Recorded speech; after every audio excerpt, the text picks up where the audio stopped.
मैं कानपुर के रहने वाली हूँ। कानपुर गांव में रहती हूँ। असल में कल रात यह हुआ था कि जब मेरे पति घर में नहीं थे, कोलकाता गए थे। वैसे भी जल्दी खाना बन गया था, मम्मी पापा जल्दी सो गए थे। देव जी अपना पढ़ाई कर रहे थे छत पर। मैं भी वहीं चली गई। इतने में ही कुछ देर में लाइट चली गई और लाइट बहुत देर तक नहीं आई। रात के 11 बज गए थे, लाइट नहीं आई तो नीचे कैसे सोती। मम्मी पापा तो दोनों को नींद आ चुकी थी, पर मुझे बहुत गर्मी लगती थी। इस वजह से मैंने प्लान बनाया कि आज रात को छत पर ही सो जाएं। देवर जी भी बोले कि भाभी आप उधर सो जाओ, मैं भी सो जाता हूँ। तो मैं सोचा कि सही है, आज यही सोया जाए और नीचे बिछावन लेकर आई और देवर जी के लिए भी बिछा दिया और अपने लिए भी। बीच में थोड़ा जगह छोड़कर फिर आराम से सो गई। नींद नहीं आ रही थी तो हम दोनों बात कर रहे थे। बात करते करते उन्होंने पूछ लिया कि भाभी क्या आपका कोई बॉयफ्रेंड था। तो मेरा तो बहुत बॉयफ्रेंड था, पर मैं कैसे बताती उनको कि मेरा कोई बॉयफ्रेंड था या नहीं था। यह बात ऐसे भी बताने का नहीं होता है, पर मैं भी पूछ लिया कि आपका कोई गर्लफ्रेंड है। तो उन्होंने कहा हाँ है। तो मैंने कहा तो फिर आपने अपने गर्लफ्रेंड के साथ क्या क्या किया। तो उन्होंने कहा कि मैं अपने गर्लफ्रेंड को किस किया हूँ, गले लगाया हूँ और भी जो चीजें होती है उस सब किया हूँ। तो मैं बोली कि वह सब चीजें क्या आपने संभोग किया उसके साथ। तो वह चुप हो गए। हमसे पूछे क्या आपने अपने गर्लफ्रेंड के साथ सेक्स किया है।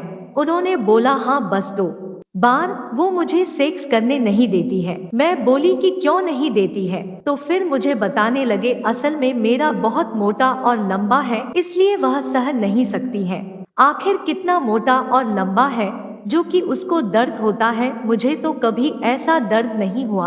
आपके भैया तो मुझे रोज डालते हैं, उनका भी हाथियार बहुत मोटा है, पर मुझे तो कभी दर्द नहीं हुआ। तभी आसमान में बादल चमकने लगे और बारिश का मौसम होने लगा। पर दोस्तों सच बताऊं तो मेरे मन में भी बादल गरज रहे थे और बिजली कड़क रही थी, क्योंकि यह सब सुनकर मेरे मन में आज रात रंगीन करने का मन होने लगा था। मुझे लगा कि बहुत दिन हो गया अपने पति से करवाते हुए, क्यों ना आज मैं नए औजार का दीदार कर लूं। दोस्तों तभी बारिश आ गई और देवर जी कहने लगे चलो भाभी नीचे। तो मैं बोली नीचे जाकर क्या होगा, कितना अच्छा हवा चल रहा है, बारिश भी आ गई है, थोड़ा मजा भी लेते उसके बाद नीचे चलेंगे। तभी बारिश जोर जोर से होने लगी और मैं भीगने लगी, वह भी मेरे साथ ही भीगने लगे। उस दिन मैं ब्रा नहीं पहनी थी और मैं जो नाइटी पहनी थी वह बड़ा ही सेक्सी था। जब बारिश से भीग रही थी तो मेरी नाइटी मेरे शरीर में चिपक गया था। छत पर लाइट जल रही थी, उसमें मेरा पूरा शरीर बहुत सेक्सी दिखाई देने लगा। देवर जी बार बार मेरी बड़ी बड़ी संतरे कोडो निहार रहे थे। मैं समझ गई आज मैं इनको भी पागल कर दूंगी, क्योंकि मैं खुद पागल हो चुकी थी।